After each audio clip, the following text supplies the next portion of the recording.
Hello दोस्तों, मैं दिनेश चौधरी आप सभी का स्वागत करता हूं पीएससी बाय डीसी सर हमारे यूट्यूब चैनल पर। इस चैनल पर हम एमपीपीएससी 2024 के लिए निशुल्क तैयारी कर रहे हैं। हमने 10वीं यूनिट को एक क्रमबद्ध तरीके से पढ़ा। 30 यूनिट को भी हम पढ़ चुके हैं। ये उसका लास्ट टॉपिक है आशियान। आप सभी को सैटरडे और संडे को हम इसी दोनों यूनिट की टेस्ट सीरीज भी प्रोवाइड कराते हैं और वो लाइव सेशंस होते हैं। उम्मीद है आप अपनी तैयारी को कंटिन्यू कर रहे हैं और बहुत अच्छे से तैयारी कर रहे हैं। चलिए आज का लेक्चर जो कि बहुत महत्वपूर्ण है। देखिए, ना तो मैंने G20 के टाइम पे आपको कहा, ना ही मैंने सार्क के समय पे कहा कि ये दोनों बहुत महत्वपूर्ण है। इन दोनों के कंपैरिजन में आसियान और ज्यादा महत्वपूर्ण है क्योंकि भारत ने इसमें बढ़ चढ़कर हिस्सेदारी निभाई है। आइए शुरू करते हैं। आसियान, सबसे पहले भगवान श्री गणेश का नाम लेकर श्री गणेशाय नमः बोलते हुए और मेरे शिक्षक श्री सुरेश पटेल सर को याद करते हुए आगे बढ़ते हैं। 30 यूनिट का जो सिलेबस है वो पूरा हम एक एक करके पढ़ चुके हैं। भारतीय अर्थव्यवस्था की नवीन प्रवृत्तियां, जिसमें हमने कृषि वाला वीडियो अपलोड कर दिया है। उद्योग और सेवा वाला एक वीडियो बचा हुआ है, उसमें साउंड का प्रॉब्लम है, इसलिए वो जल्दी से ही अपलोड कर दिया जाएगा फिर से रिकॉर्ड करके। विदेशी व्यापार नीति, G20, सार्क, ये सब हम पढ़ चुके हैं। अब हमें आसियान पढ़ना है। आइए आज इस टॉपिक को अच्छे से पढ़ करके इसको कंप्लीट करते हैं। आसियान शब्द का अर्थ पहले समझते हैं। आसियान शब्द का अर्थ क्या होता है? आसियान शब्द का अर्थ होता है association of south east Asian nation. इसका अर्थ क्या हुआ? अगर पृथ्वी के मानचित्र पर हम एशिया महाद्वीप को बनाएं तो जो एशिया महाद्वीप है उसके साउथ ईस्ट, साउथ और ईस्ट, देखिए इसे हम ईस्ट डायमेंशन कहते हैं और इसे साउथ डायमेंशन कहते हैं। इन दोनों के बीच की डायमेंशन को साउथ ईस्ट कहा जाता है। तो ऐसे देशों का समूह जो एशिया के साउथ ईस्ट में हो, उन देशों के क्षेत्रीय समूह को हम कहते हैं आसियान। याद रखिएगा, पूर्व और दक्षिण दिशा के देशों के समूह को आसियान कहा जा रहा है। इसी में इसका नाम है साउथ एशियन दक्षिण पूर्व एशियाई राष्ट्रों का संघ। नाम आप अच्छे से याद रखिएगा। कभी कभी एग्जामिनर नाम में भी हमसे कुछ न कुछ एक शब्द बदल करके क्वेश्चन पूछ लेता है। इसकी स्थापना कब हुई? इसकी स्थापना हुई 8 अगस्त 1967 को। याद कैसे करेंगे? आप गिनती लिख दीजिए 6, 7, 8, ये इसका साल बन जाएगा 1967 और 8 इसकी तारीख बन जाएगी। तो अच्छे से ये याद हो जाएगा। हमें याद करने से मतलब होता है 6, 7 और बाद में इसको 8 लिख दीजिए। 8 तारीख को 8वें महीने में, 8 तारीख को 8वें महीने में साल था 67। इसमें आसियान नाम की एक संस्था की स्थापना होती है। उम्मीद है आपको ये याद हो गया होगा। आगे बढ़ते हैं। आसियान की उत्पत्ति कैसे हुई? बस आपको दो फैक्ट याद रखने हैं। आसियान घोषणा पत्र, जिसे उस समय बैंकॉक घोषणा पत्र कहा जाता था। बैंकॉक घोषणा पत्र क्यों कहा? क्योंकि ये थाईलैंड के बैंकॉक शहर में पहली बार या बैंकॉक शहर में ही आयोजित हुआ था, इसलिए इसको बैंकॉक घोषणा पत्र कहा। इससे आसियान की उत्पत्ति हुई, इसलिए आसियान घोषणा पत्र कह दिया।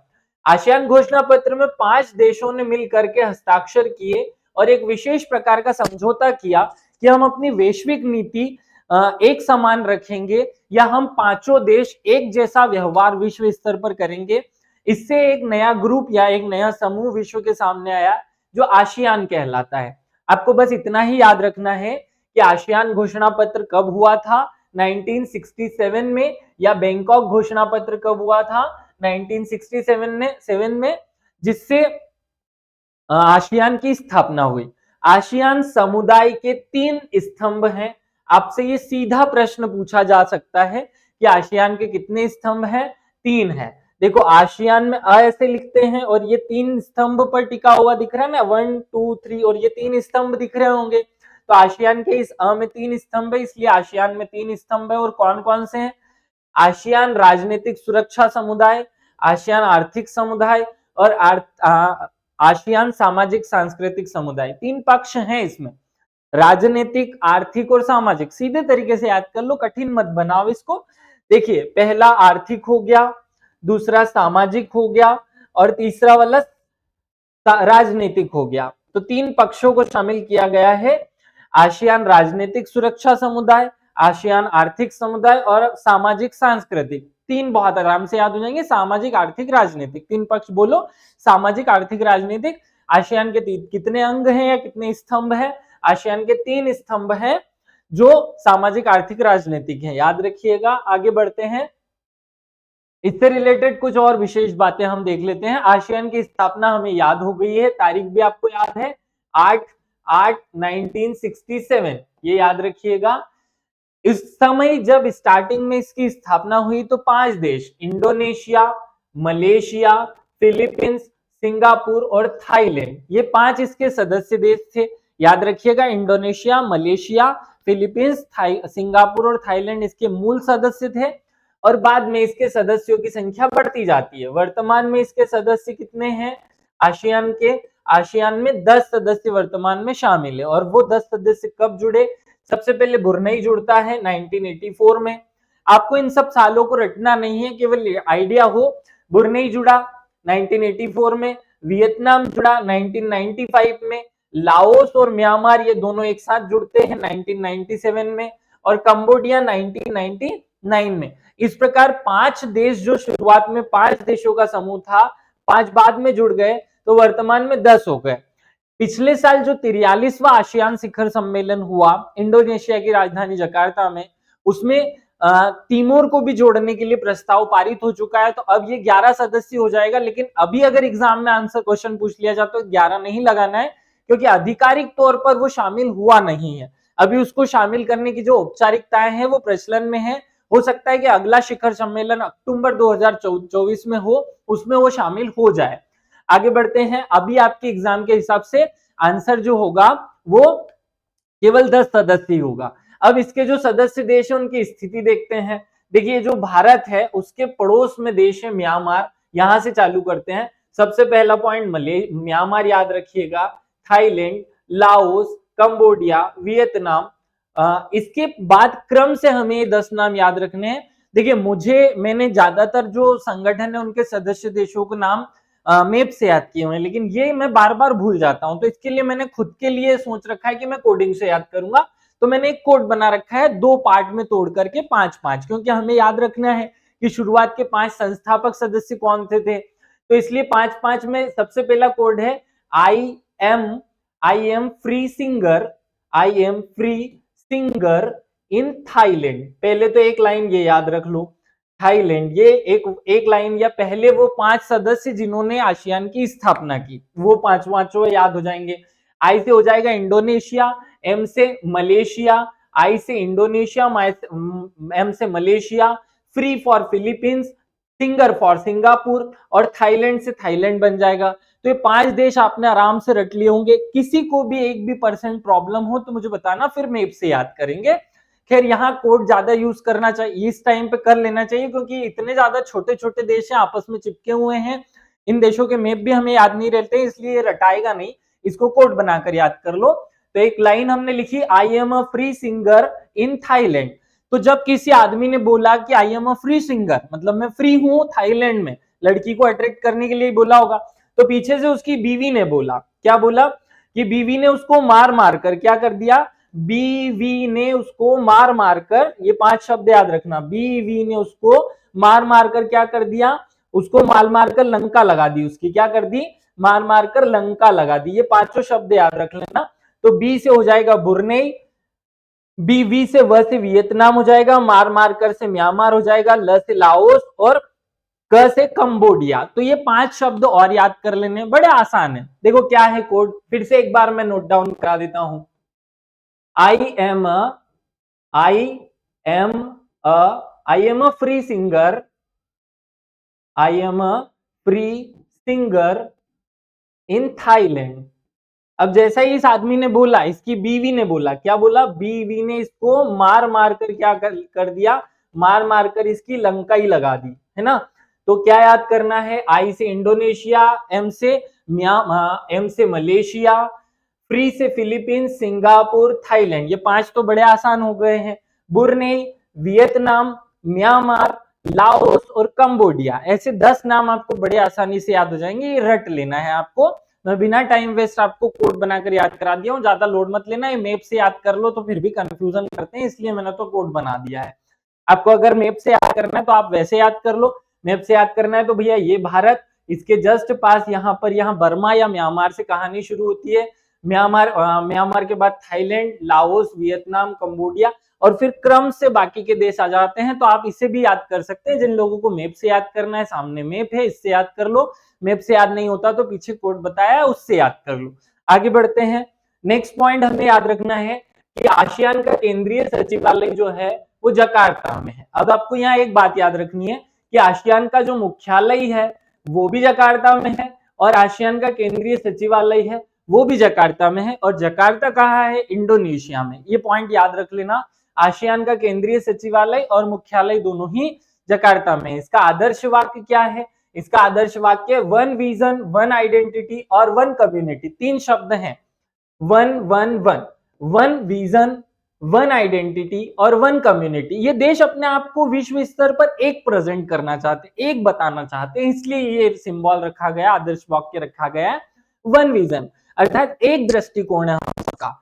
नेक्स्ट पॉइंट है वन आइडेंटिटी, हम सबकी एक ही आइडेंटिटी है। और तीसरा पॉइंट है वन कनेक्टिविटी, कम्युनिटी, अर्थात हम लोगों का एक ही समुदाय है। ये प्रेजेंट विश्व के सामने किया जाता है। इसकी स्थापना आप सबको पता है 8/8/1967 को हुई थी। तो 8 अगस्त को आसियान दिवस के रूप में मना दिया जाता है। सचिवालय इंडोनेशिया के राजधानी जकार्ता में है, ये भी याद रखना है। एक बार कांस्टेबल लेवल की छोटी परीक्षा में इस प्रकार का क्वेश्चन पूछा गया था कि आसियान का मुख्यालय किस देश की राजधानी में है, वहां देश का नाम पूछ लिया था। तो हो सकता है ऐसे में कंफ्यूज हो जाए, इसलिए ये पॉइंट यहाँ डाल दिया। आगे बढ़ते हैं। 24 अगस्त 1996 को आसियान को भारत को आसियान का पूर्ण संवाद सहभागी सदस्य बनाया गया। देखो हमें ये पता है कि 10 सदस्य हमने याद किए, उसमें इंडिया तो कहीं आया नहीं है। तो इंडिया फिर इसको पढ़ा क्यों रहा है? इसलिए पढ़ा रहा है क्योंकि 1996 में भारत ने आसियान को पूर्ण संवाद सहभागी बना दिया था। जब से भारत इसका एक हिस्सेदार बना हुआ है, वो इसका पार्टनर नहीं है लेकिन सहभागी सदस्य के रूप में भाग लेता है। भारत और आसियान ने अपने संवाद संबंधों की तीसरी वर्षगांठ मनाई है। अभी एक एग्जाम में पूछा गया है कि किस संस्था ने भारत के साथ उसके संबंधों की 30वीं वर्षगांठ मनाई। आपको याद रखना है आसियान और भारत ने अपने संबंधों की 30वीं वर्षगांठ 2023 में मनाई है। ये पॉइंट याद रखेंगे। विश्व जनसंख्या का 8.5% जो प्रतिनिधित्व है वो आसियान करता है। कितना याद रखना? 8.5। आपको याद ही रहा है ना 8.5 कैसे? 8 तारीख को ये बना।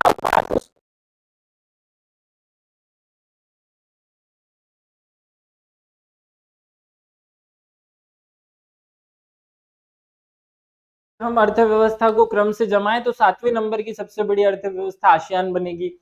2050 तक चौथी सबसे बड़ी अर्थव्यवस्था बनने का अनुमान लगाया गया है, अर्थात सबसे ज्यादा विकास करने वाली अर्थव्यवस्थाओं का समूह हो गया। आसियान के पास चीन और भारत के बाद दुनिया की सबसे बड़ी श्रम शक्ति है। अगर इस दुनिया में श्रम शक्ति के हिसाब से रैंकिंग निर्धारित की जाए तो सबसे बड़ी श्रम शक्ति चीन के पास, दूसरी सबसे बड़ी श्रम शक्ति भारत के पास, तीसरी सबसे बड़ी श्रम शक्ति आसियान देशों के पास में है। तो ये रैंकिंग भी याद रख लेना। ये पॉइंट्स कभी कभी एग्जाम में ऐसे पूछ लिए जाते हैं कि निम्न में आसियान के संबंध में निम्न में से कौन सा सत्य है या असत्य है। आगे बढ़ते हैं। नेक्स्ट पॉइंट याद रखना है, इसने कुछ संधियां समझौते विश्व में किए हैं, उनकी बात कर लेते हैं। दक्षिण पूर्व एशिया को परमाणु मुक्त क्षेत्र बनाने के लिए सदस्यों ने समझौता हस्ताक्षर किए हैं। ये याद रखना, ये समझौता हस्ताक्षर परमाणु मुक्त बनाने के लिए कब किया गया? 1995 में किया गया। तो क्वेश्चन पूछा जाएगा कि आसियान देशों ने दक्षिण पूर्व को परमाणु मुक्त बनाने के लिए समझौता कब किया था? आंसर 1995 में किया था। आपसे क्वेश्चन पूछा जाता है कि आसियान विजन 2020 कब लाया गया था? 1997 में लाया गया था। आसियान समुदाय की स्थापना करने के लिए एक प्रावधान हुआ जिसे बाली कॉनकॉर्ड कहते हैं। याद रखना बाली कॉनकॉर्ड जो है वो 2003 में हुआ था। बाली कॉनकॉर्ड का संबंध किससे है? आसियान समुदाय की स्थापना करने से। ये पॉइंट याद रखना। सेबू घोषणा पूछी जाती है तो वो भी 2007 में हुई है। सेबू और 7 याद रह जाएगा। सेबू घोषणा कब हुई थी? सेबू घोषणा 7 में हुई थी, याद रख लेना। 2007, 7 को बोलो और सेबू को बोलो, एक जैसा ट्विन आएगा। 2008 में आसियान चार्टर लागू हुआ, रूप से बाध्यकारी बना दिया गया इस चार्टर को। क्वेश्चन पूछा जा सकता है आसियान चार्टर कब लागू हुआ? 2008 में लागू हुआ। ये कब से कानूनी प्रावधान लागू हुए आसियान के? तो आंसर 2008 होगा। 2015 में आसियान समुदाय का शुभारंभ हुआ। अगर आपसे क्वेश्चन पूछा जाता है कि आसियान समुदाय की पृष्ठभूमि कब रखी गई, तो आपको आंसर करना है बाली कॉनकॉर्ड। और अगर आपसे क्वेश्चन पूछा जाता है कि आसियान समुदाय का शुभारंभ कब हुआ, तो 2015 आंसर करना है। दोनों अलग अलग आंसर है, दोनों अलग अलग प्रश्न है, कंफ्यूज नहीं होना। कुछ विशेष बातें थी जो मुझे लग रही थी कि ऐसा हर एक स्टूडेंट को जो आसियान पढ़े उसे याद होना चाहिए, इसलिए बता दिया। आगे बढ़ते हैं। आसियान के निम्नलिखित मूलभूत सिद्धांत है। किन सिद्धांतों पर बना हुआ संगठन है? तब सबसे पहले हमने ये समझ लिया कि ये 10 देश अपने आप को एक प्रेजेंट करने की दृष्टिकोण को फॉलो करते हैं, या ऐसा नजरिया रखते हैं कि ये 10 विश्व के स्तर पर अपने आप को एक बना करके प्रेजेंट करें। संप्रभुता, समानता, क्षेत्रीय अखंडता और सभी देशों की राष्ट्रीय पहचान के लिए पारस्परिक सम्मान, ये पहला सिद्धांत है। बाहरी हस्तक्षेप या जबरदस्ती से मुक्त अपने राष्ट्रीय अस्तित्व के नेतृत्व करने का प्रत्येक राष्ट्र का अधिकार, अर्थात इसका ये दोनों पॉइंट एक जैसे ही हैं। देखिए पहला पॉइंट कह रहा है स्वतंत्रता, समानता, संप्रभुता या क्षेत्रीय अखंडता का सब एक दूसरे की का सम्मान करें, ये पहला पॉइंट है। और दूसरे में पारस्परिक सम्मान बनाया जाए। बाहरी हस्तक्षेप या जबरदस्ती से मुक्त अपने राष्ट्रीय अस्तित्व का नेतृत्व करने का प्रत्येक राष्ट्र का अधिकार, अर्थात हर एक राष्ट्र स्वतंत्र है लेकिन वो यहाँ पर अपने आप को एक प्रेजेंट करने की कोशिश करे। एक दूसरे के आंतरिक मामलों में हस्तक्षेप नहीं करना, शांतिपूर्ण तरीके से मतभेद या विवादों का निपटान करना, शक्ति उपयोग अथवा उपयोग करने की चेतावनी का त्याग करना, ये पॉइंट बहुत महत्वपूर्ण है, याद रखना ये पॉइंट। आपस में प्रभावी सहयोग को स्थापित करना, या सब आपस में मिलकर के सहयोग करें, ऐसी मूलभूत सिद्धांतों पर ये टिका हुआ है। खैर ये मैंने जो आपको बताया ये एक थ्योरेटिकल पार्ट है, मेंस एग्जाम में थोड़ा बहुत काम में आता है, प्री में ऐसी चीजें नहीं पूछी जाती है, लेकिन फिर भी एक बार पढ़ करके सामने से निकल जाएगा तो आपको कभी कुछ डाउटफुल प्रश्न पूछ लिया तो आंसर दे पाओगे। शिखर सम्मेलन की बात करते हैं। आसियान के शिखर सम्मेलन में क्या होता है या कब होते हैं? देखो, देशों के अंग्रेजी नाम के वर्णानुक्रम के आधार पर आसियान की अध्यक्षता हर एक साल में 2 बार, शिखर सम्मेलन 1 वर्ष में 2 बार होते हैं, ये याद रखना। इस पॉइंट को मैं अभी और डीप में आपको बताने वाला हूं। और जब शिखर सम्मेलन होते हैं तो एक सिद्धांत जिसे आसियान 10 कहा जाता है, आसियान एक्स लिखा हुआ है लेकिन ये आसियान 10 ये रोमन का एक्स है इसलिए 10 गिना जाएगा। ये सिद्धांत क्या सुनिश्चित करता है? इसका अर्थ है कि यदि सभी सदस्य राष्ट्र सहमत हैं तो ही उस निर्णय को लिया जाएगा। इसका एक्स आसियान 10 का अर्थ क्या हुआ कि जब 10 के 10 सदस्य किसी एक निर्णय पर सहमत होंगे तभी वो निर्णय लिया जाएगा, बिना एक की भी असहमति है तो वो निर्णय नहीं लिया जाएगा। इस सिद्धांत पर ये काम करते हैं। इनका विजन है वन विजन, वन आइडेंटिटी और वन कम्युनिटी। इस सिद्धांत को या इस आदर्श वाक्य को ये फॉलो करते हैं। और आगे बढ़ते हैं। एक शब्द हमें याद रखना है, इसके शिखर सम्मेलन पर मैं फिर से आगे आपको बताऊंगा कुछ चीजें, क्योंकि वो करंट अफेयर्स वाली बातें भी हमें जोड़नी है, वहां आगे थोड़ी सी डीप में देखेंगे इसे। मंत्रालयिक परिषद या मंत्रालयीन परिषद, शिखर सम्मेलन को समर्थन देने के लिए 4 महत्वपूर्ण नए मंत्रालयिक निकाय स्थापित किए गए हैं। और वो 4 निकाय कौन से हैं, बात ध्यान से सुनिएगा। देखिए, पूरे 10 देशों के बीच आपस में समन्वय स्थापित हो सके या वो एक साथ मिलकर काम कर सके, इसलिए 4 नई बॉडी इन्होंने बनाई है। और वो 4 नई बॉडी कौन सी है, नाम याद रखना है। पहला आसियान समन्वय परिषद, ऐसा ना हो कि किसी एक देश में कुछ गड़बड़ हो रही है तो बाकी उसकी हेल्प ना करे, इसलिए समन्वय परिषद बना दी। आसियान राजनीतिक सुरक्षा समुदाय परिषद, आसियान आर्थिक समुदाय परिषद, आसियान सामाजिक सुरक्षा सांस्कृतिक परिषद। अब आपको कंफ्यूजन पैदा हो सकता है कि सर अभी आपने हमको 3 अंग बताए थे, अब आप 4 अंग बता रहे हैं। देखिए, अंग अभी भी 3 ही है, लेकिन ये चौथा वाला जो बनाया गया है आसियान समन्वय परिषद, ये इन 3 अंगों में समन्वय स्थापित करने का काम करता है। कोई स्पेशल अंग नहीं है लेकिन समन्वय करता है, एक अंग है। तो अगर आपसे अंग पूछा जाता है तो आप 3 ही आंसर करेंगे जो नीचे वाले 1 2 3। आसियान राजनीतिक, वही हमने जो रट के रखा है, सामाजिक, आर्थिक और राजनीतिक। राजनीतिक, सामाजिक और आर्थिक 3 याद किए। उनमें समन्वय स्थापित करने के लिए हमने ACC आसियान, ये याद रखिएगा, समन्वय परिषद, ये हमने बनाया हुआ है। स्पेशली इस पॉइंट पर फोकस करना। आगे बढ़ते हैं। आसियान क्षेत्रीय मंच, ये इसके कुछ घटक चीजें हैं जो इसी के अंदर रह करके काम करते हैं, इसके अंग नहीं है लेकिन उसके छोटे छोटे हिस्से हैं जो बीच बीच में बनाए गए हैं कुछ विशेष कार्यों के लिए। वो क्या है? पहला है आसियान क्षेत्रीय मंच। ये क्या होता है भैया? आसियान क्षेत्रीय मंच ARF कहलाता है। ARF ASEAN regional ASEAN regional मंच, ये 1993 में शुरू किया गया था। विशेष रूप से याद रखना ARF कब शुरू हुआ? 1993 में शुरू हुआ। और ये क्या है? आसियान का ही एक छोटा सा संधीय समझौता है जो 1993 से शुरू होता है। बहुपक्षीय समूह क्षेत्रीय विश्वास निर्माण और निवारक कूटनीति में योगदान करने के लिए राजनीतिक और सुरक्षा मुद्दों पर सहयोग हेतु विकसित किया गया। क्या है? एक छोटा सा समूह बना दिया जो राजनीतिक या कूटनीतिक मामलों पर निर्णय लेने का काम करता है। होता है ना, राजनीतिक कभी कभी अड़चनें पड़ती हैं, आ जाती हैं, किसी एक देश की राजनीति जो उस देश में सरकार को बनाने के लिए दूसरे देश की सरकार का समर्थन लेती है, तो ऐसी स्थिति में कूटनीतिक निर्णय लेने के लिए एक मंच बना दिया जिसे आसियान क्षेत्रीय मंच कहते हैं। ये इन 10 देशों के लिए काम करता है। अगला आसियान +3 बनाया गया। याद रखना आसियान +3, ये क्या होता है? आसियान +3 1997 में शुरू किया। देखो 2000 में कितना कम कर दो, +3 है ना, तो -3 कर दो, तो 2000 में -3 करेंगे तो 1997 याद हो जाएगा। तो +3 कब आया? 1993, क्योंकि +3 कर दो तो 2000 बन जाता है, मतलब एक परफेक्ट फिगर बन जाता है। 1997 में शुरू किया गया। परामर्श समूह आसियान भी कहते हैं या आसियान परामर्श समूह भी कहते हैं। इसमें क्या किया गया? जो 10 सदस्य देश हैं उसके साथ 3 नए देशों को शामिल कर लिया गया। कौन कौन से? चीन, जापान और दक्षिण कोरिया। इनको जो कि विकसित अर्थव्यवस्थाएं थी उसके आसपास की, उनको इसमें शामिल किया गया। तो आसियान +3 अगर आपसे एग्जाम पूछ लिया जाए कि आसियान +3 में कौन कौन से देश शामिल हैं, आपको आंसर करना है चीन, जापान और दक्षिण कोरिया। आगे बढ़ते हैं, ये पॉइंट याद रखना कब स्थापित हुआ। अगला है पूर्व एशिया शिखर सम्मेलन, EAS। मैं बहुत ज्यादा उलझा नहीं रहा हूं लेकिन फिर भी ये छोटी छोटी चीजें याद रखना कि कब स्थापित हुई, क्या काम करती है। पूर्व एशिया शिखर सम्मेलन पहली बार 2005 में आयोजित हुआ था। शिखर सम्मेलन का उद्देश्य था क्षेत्र में सुरक्षा और समृद्धि को बढ़ावा देना। याद रखना इसमें आसियान के साथ जुड़े हुए और नए देश कौन कौन से हैं? ऑस्ट्रेलिया, चीन, भारत, जापान, न्यूजीलैंड, रूस, दक्षिण कोरिया और संयुक्त अरब अमेरिका, ये संयुक्त राज्य अमेरिका, ये सब मिलकर के एक और बड़ा ग्रुप बना दिए जिसे हम कहते हैं EAS। क्या कहते हैं? EAS, जो आसियान के एक संधि के रूप में, आसियान के एक घटक के रूप में काम करता है।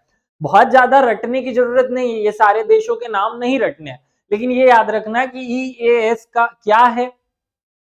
ईस्ट आसियान शिखर सम्मेलन या ईस्ट आसियान सम्मेलन को हम कहते हैं EAS। इसकी स्थापना 2005 में हुई थी और जब 2005 में हुई तो धीरे धीरे करके वर्तमान के 10 देशों को इसमें शामिल कर लिया गया। याद रखना ये 10 देश इसमें शामिल हैं। इन देशों के नाम रटने की जरूरत बिल्कुल भी नहीं है, ये ऐसा कोई बहुत विशेष काम नहीं है, लेकिन एक एग्जाम में क्वेश्चन बहुत इंपॉर्टेंट पूछा गया, आसियान का एजेंडा सेंटर किसे माना जाता है? तो आसियान का एजेंडा सेंटर के रूप में केंद्रीय भूमिका निभाता है EAS। याद रखना आसियान का एजेंडा सेंटर कौन है? EAS को आसियान का एजेंडा सेंटर कहा जाता है। एक पॉइंट बस यहां से रट लो। दूसरा पॉइंट, पूर्व एशिया शिखर सम्मेलन की शुरुआत कब हुई? 2005 में हुई। उसमें आसियान के 10 कंट्री के साथ 10 और देश शामिल है जिसमें भारत भी शामिल है। बस इतना याद रखना है। आगे बढ़ते हैं, आसियान भारत आर्थिक सहयोग। अब भारत और आसियान के बीच कौन कौन सी चीजें हुई हैं उन पर फोकस करते हैं। चलो उस पॉइंट पर आ जाओ। आसियान भारत का चौथा सबसे बड़ा व्यापार भागीदार है। देखो हमसे यही पूछना चाह रहा है एग्जामिनर, कोई आसियान हमसे पढ़ने की बात नहीं की जा रही है, हमसे कहा जा रहा है कि भारत के संदर्भ में आसियान की बात करो। तो वो पॉइंट है पहला, आसियान भारत का चौथा सबसे बड़ा व्यापार भागीदार है। क्वेश्चन पूछा जा सकता है कि आसियान समूह भारत का कौन सा सबसे बड़ा भागीदार है? 1 2 3 4 ऑप्शन हो सकते हैं, आपको आंसर करना पड़ेगा। चौथा सबसे बड़ा व्यापार भागीदार है। आसियान के साथ भारत का अनुमानित व्यापार भारत के कुल व्यापार का लगभग 10% होता है। याद रखना आसियान के जो 10 देश है उनके साथ हम अपने कुल व्यापार का 10% इतना व्यापार के रूप में करते हैं। तो आसियान के 10 देशों के साथ 10% व्यापार करते हैं, बड़ा आसान है।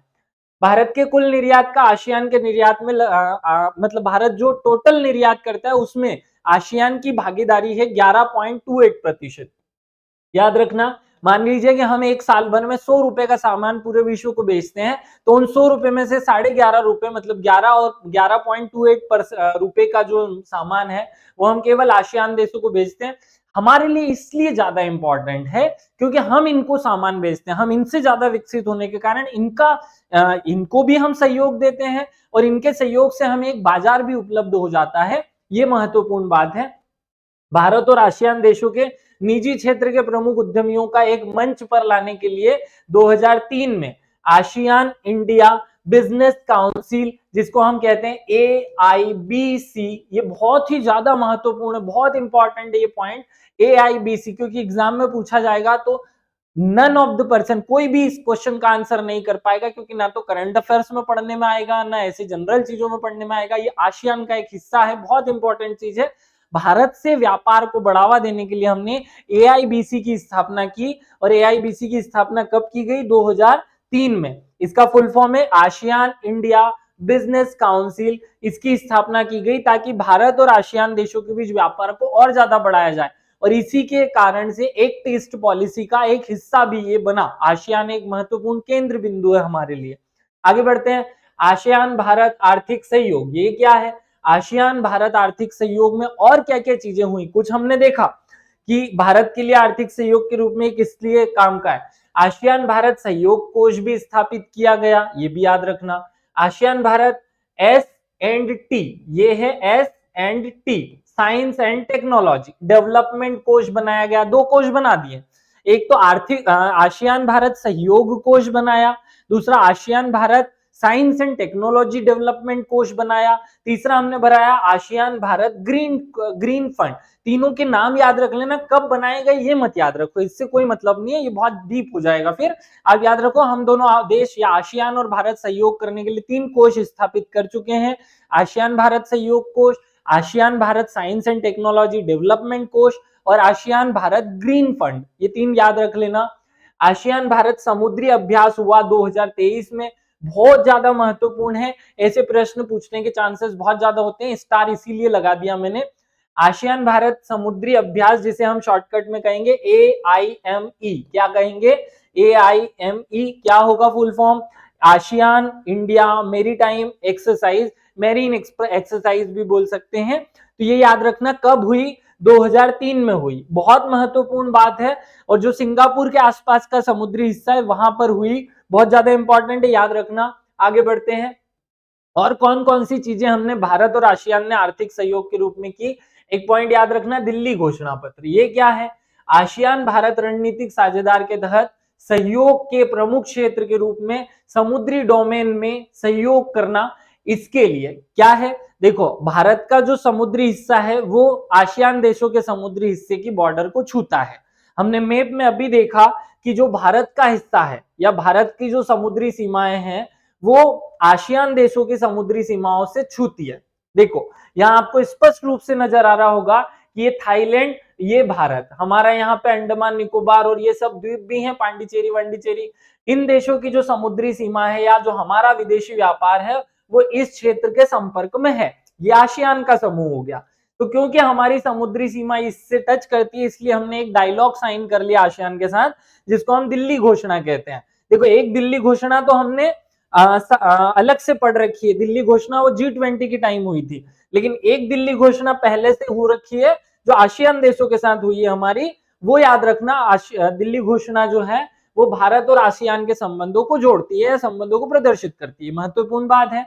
एक है दिल्ली संवाद। दिल्ली संवाद क्या है? आसियान और भारत के बीच राजनीतिक, सुरक्षा और आर्थिक मुद्दों पर चर्चा के लिए जो वार्षिक ट्रैक बनाया गया उसे ही हम कहते हैं दिल्ली संवाद। याद रखना, दिल्ली संवाद का संबंध किन दो देशों से या किस समूह से? आसियान से संबंधित है। भारत और आसियान के बीच जो संवाद होता है उसे दिल्ली संवाद कहा गया, नाम दे दिया गया, एक ट्रेंड डिसाइड कर दिया गया। आसियान भारत केंद्र, एक केंद्र बनाया है जिसकी बात करते हैं, जिसे हम शॉर्टकट में कहेंगे AIC। क्या कहेंगे?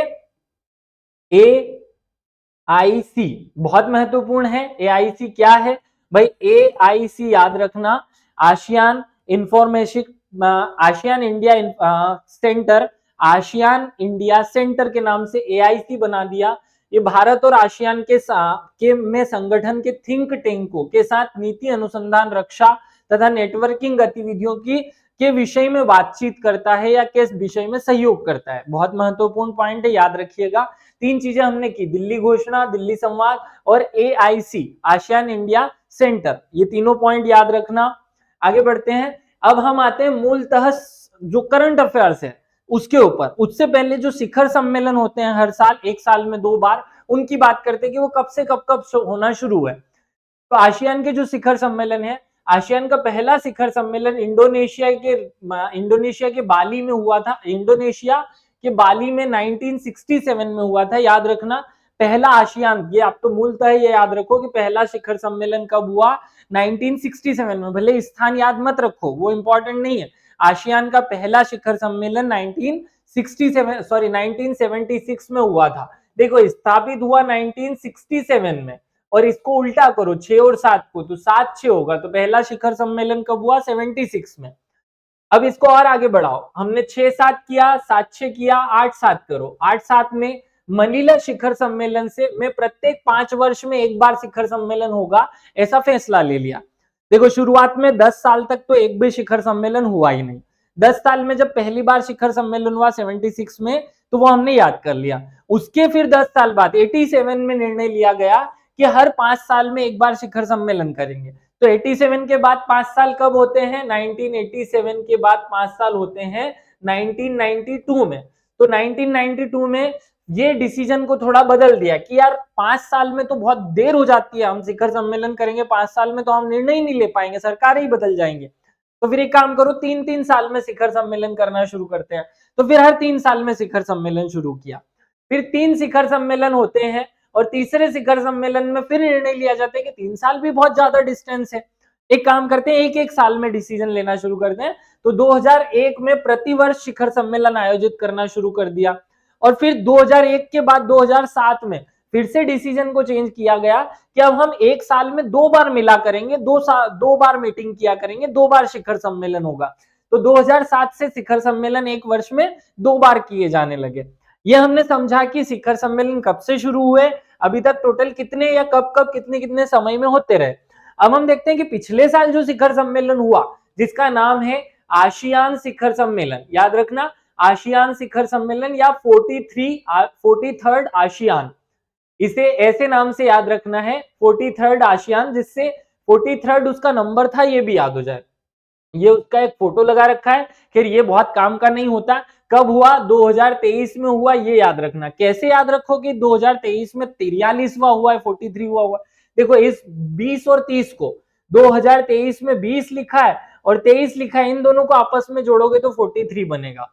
तो 2023 में जो शिखर सम्मेलन हुआ वो 43वें नंबर का था, ऐसे ही याद रह जाएगा। आगे बढ़ते हैं।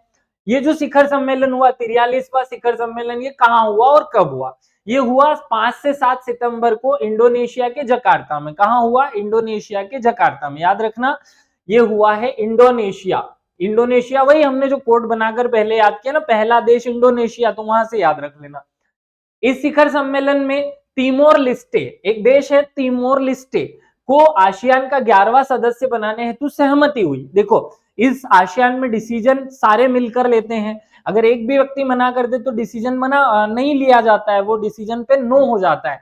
लेकिन इसमें क्या हुआ, इस तिमोर नाम के देश को सदस्य बनाने के लिए सबने सहमति दे दी। अब कुछ औपचारिकताएं जो है वो इस तिमोर को पूरी करनी पड़ेगी, उसके बाद ये इसका सदस्य बन जाएगा। तो घोषणा हो चुकी है, सदस्य अभी बना नहीं है, सदस्य बनाने की सहमति हो चुकी है, ये याद रखना।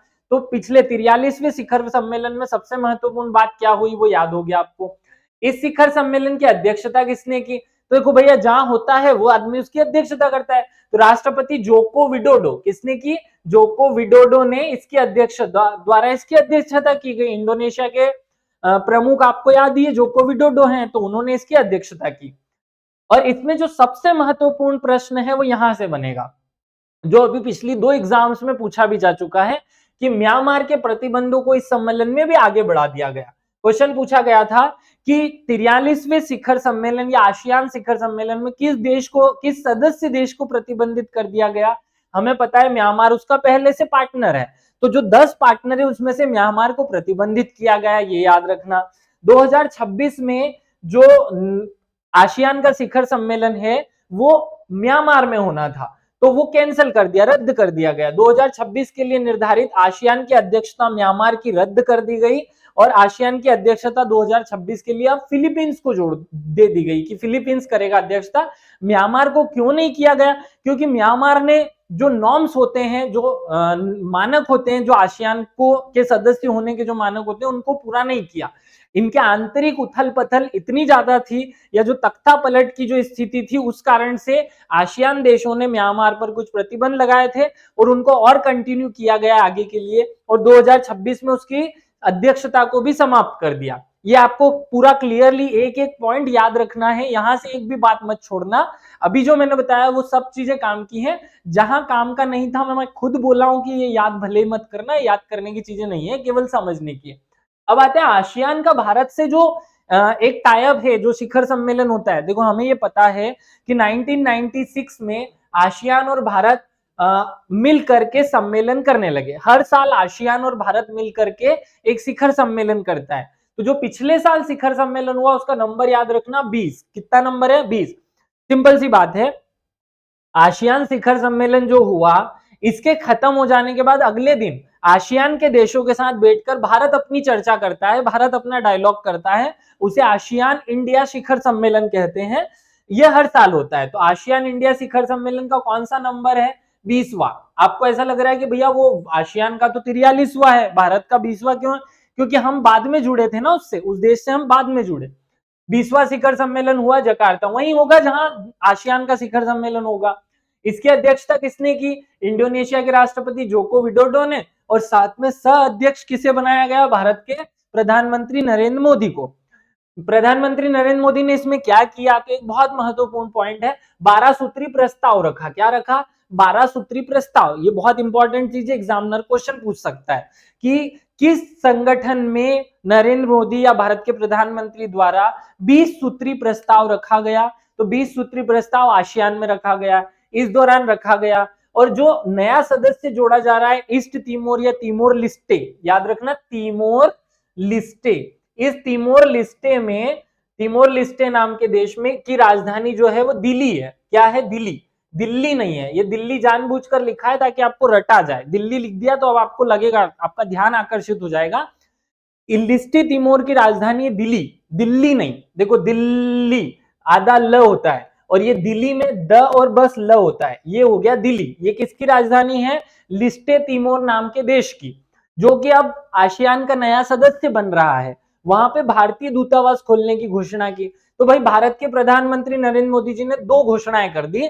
कौन सी? एक तो 12 सूत्री प्रस्ताव रख दिया, और दूसरी घोषणा कर दी कि भैया हम लिस्टे तिमोर में अपनी दूतावास खोलेंगे। अगला ये पॉइंट खत्म हुआ। 12 सूत्री प्रस्ताव अभी हम देख रहे हैं कि उसमें कौन कौन सी बातें हैं। 44वां शिखर सम्मेलन, क्योंकि हम 43 वाला तो कर चुके हैं, 44वां शिखर सम्मेलन कहां होगा? 2024 में होगा, लाओस में। कहां होगा? लाओस में। कब होगा? अक्टूबर 2024, लाओस। ये पॉइंट याद रखना, बहुत महत्वपूर्ण है। लाओस में अगला शिखर सम्मेलन होगा, ये सबको याद रखना है। क्वेश्चन ऐसा ही पूछा जाता है, बहुत सरल प्रश्न पूछा जाता है कि आसियान का अगला शिखर सम्मेलन कहां होगा? लाओस में होगा। कब होगा? अक्टूबर 2024 में होगा। कौन से नंबर का होगा? तो देखो 2024 में ये 20 और 24 को प्लस कर दो, तो जब दोनों को जोड़ेंगे तो 44 आएगा, तो 44वां होगा। ये याद रख लेना। आगे बढ़ते हैं। ये हमारा 20वां आसियान इंडिया समिट रहा। मोदी जी खड़े हैं और बाकी के वो सदस्य देश खड़े हुए हैं, आपको दिखाई दे रहे होंगे। तो ये पॉइंट याद रखना है, कब हुआ, कहां हुआ। अब वो जो 12 सूत्री प्रस्ताव मोदी जी द्वारा रखा गया उसकी बात करते हैं। पहला पॉइंट सबसे महत्वपूर्ण है, दक्षिण पूर्व एशिया, भारत, पश्चिम एशिया या यूरोप को जोड़ने के लिए जोड़ने वाले मल्टी मॉडल कनेक्टिविटी और आर्थिक गलियारे की स्थापना। देखो जब हमने G20 पढ़ा था, तो G20 में दिल्ली में जो G20 2023 हुआ, उसमें हमने क्या किया? उसमें हमने यूरोप को भारत से जोड़ने के लिए एक आर्थिक गलियारे की स्थापना की। आसियान की जब मीटिंग हुई तो वहां हमने एक और कॉन्सेप्ट रख दिया कि भाई इस रोड को ये जो मैप है विश्व का, इसको यूरोप से चलकर भारत तो आ ही रहा है, ये यूरोप है, यूरोप से चलकर के वो रोड भारत आ रहा है, तो इसको और आगे बढ़ा दो, कहां तक, कहां तक, आसियान कंट्रीज तक बढ़ा दो। तो इसको और ज्यादा बढ़ाने के लिए नाम दिया एशिया, भारत, पश्चिम एशिया, यूरोप, इस रोड का नाम दे दिया। ये याद रख लेना, दक्षिण पूर्व एशिया पहला पार्ट हुआ, आसियान कंट्री, भारत पश्चिम एशिया हुआ भारत, और फिर यूरोप, इन तीन जगह को ये आपस में जोड़ेगा। इस गलियारे की स्थापना का प्रस्ताव रखा। दूसरा, आसियान साझेदारों के साथ भारत के डिजिटल पब्लिक इंफ्रास्ट्रक्चर स्टेक के साझा करने हेतु पेशकश, डिजिटल परिवर्तन और वित्तीय कनेक्टिविटी के लिए डिजिटल भविष्य की आधारशिला रखी। अब ये क्या है, देखो हमारे देश में डिजिटलाइजेशन बढ़ते जा रहा है। डिजिटलाइजेशन एक तो ट्रांजैक्शंस में भी बढ़ रहा है, जो कैश लेन देन होता था उसकी जगह हम डिजिटल ट्रांजैक्शन ले आए, तो उसका भी हमने इनको पार्टनर बनाने है और उसका जो इंफ्रास्ट्रक्चर है उसको वहां तक फैलाने, अर्थात भारत का जो रुपे कार्ड है, यूपीआई है, उसको वहां फैलाने के लिए प्रस्ताव रखा। हमारी सहभागिता बढ़ाने के लिए ज्ञान साझेदार के रूप में कार्य करने हेतु आसियान और पूर्व एशिया के आर्थिक अनुसंधान संस्था के समर्थन की पुनः स्थापना की घोषणा की। देखो ज्ञान का बढ़ावा देने के लिए एक संस्था की घोषणा की गई, उसका नाम याद रखना, पूर्व एशिया के आर्थिक और अनुसंधान संस्थान, जिसे हम कहेंगे ERIA। ये याद रख लेना, बहुत ज्यादा महत्वपूर्ण नहीं है लेकिन फिर भी एक बार पढ़ा हुआ हो। देखो ये सारे पॉइंट कोई रटने के पॉइंट नहीं है, केवल एक बार सुनने के हैं, तो केवल एक बार सुन लो, याद हो जाएंगे, इनसे बहुत डीप में प्रश्न नहीं आने वाला है। फिर विकासशील देशों, ग्लोबल साउथ नाम दिया, के समक्ष आने वाले बहुपक्षीय मुद्दों को बहुपक्षीय मंचों पर सामूहिक रूप से उठाने का निर्णय लिया गया। ये चौथा पॉइंट है, बहुत रटना नहीं है लेकिन बस एक बार रीड करने वाले बातें हैं। आसियान देशों को भारत में WHO, याद रखना, द्वारा स्थापित किए जा रहे हैं global centre for tradition medicine में शामिल होने का आमंत्रण दिया गया। ये क्या समस्या है भैया, बहुत अच्छी चीज है। देखो WHO अब भारत में एक संस्था बना रहा है या एक केंद्र बना रहा है जिसका नाम है global centre for traditional medicine.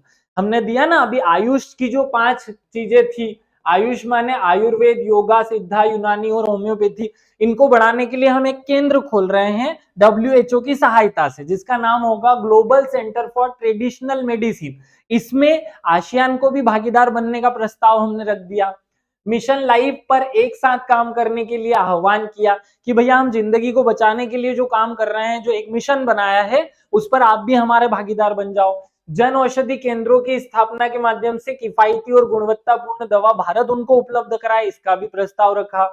आतंकवाद और आतंक के वित्त पोषण, साइबर दुराचार के खिलाफ सामूहिक लड़ाई का आह्वान किया कि जब हम ऐसे किसी मुद्दे को विश्व पटल पर उठाएं तो आप हमारा सहयोग करें। आगे पॉइंट बढ़ा, आसियान देशों में आपदा प्रतिरोध अवसंरचना के लिए गठबंधन बनाने की बात की गई कि अगर आपके देश में आपदा आती है तो हम आपकी मदद करें, हमारे देश में आती है तो आप हमारी मदद करें, ऐसा एक ज्वाइंट गठबंधन बना लें। आपदा प्रबंधन में सहयोग का आह्वान किया। समुद्री सुरक्षा और डोमेन कार्यों के लिए जागरूकता और सहयोग, ये तो बातें फालतू की हैं। आपको मूल पॉइंट ये याद रखना है कि कुल मिलाकर के 12 सूत्रीय प्रस्ताव जो है वो किस संस्था में रखा गया मोदी जी द्वारा, आसियान में, और उसमें 3-4 प्रमुख पॉइंट हैं। जन औषधि को बढ़ावा देना, एक प्राचीन जो तकनीकी है, चिकित्सा की पद्धतियां हैं, उनको बढ़ावा देने के लिए केंद्र खोलना। इससे एक फैक्ट आपको ये याद हो जाए कि प्राचीन पद्धतियों को बढ़ावा देने के लिए भारत में कौन सी संस्था स्थापित की जा रही है, global centre for traditional medicine. किसकी सहायता से स्थापित की जा रही है, WHO की सहायता से। देखिए आसियान में जो जो पॉइंट हो सकते थे वो सब मैंने क्लियर किए।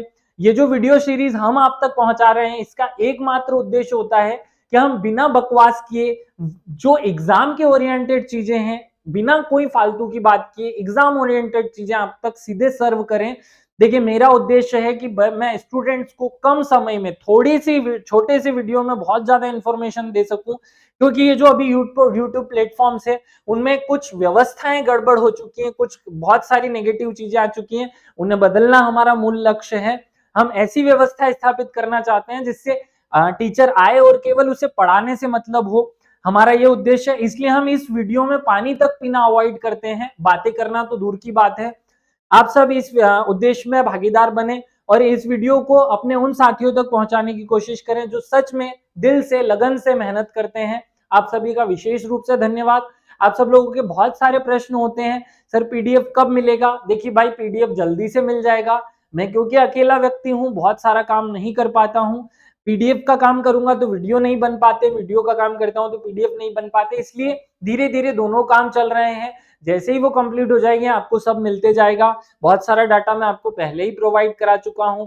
दूसरा प्रश्न होता है कि सर बहुत सारे कंफ्यूजन हो रहे हैं, हम एक अलग से वीडियो बना देंगे। इस वीडियो में मैं ऐसी बातें नहीं करना चाहता हूं, क्योंकि ये आप पढ़ाई के उद्देश्य से देख रहे हैं और मैं केवल और केवल आपको पढ़ाने और निःशुल्क मार्गदर्शन करने के उद्देश्य से इस वीडियो को बनाया हूं। आप सभी का विशेष धन्यवाद, विशेष रूप से धन्यवाद।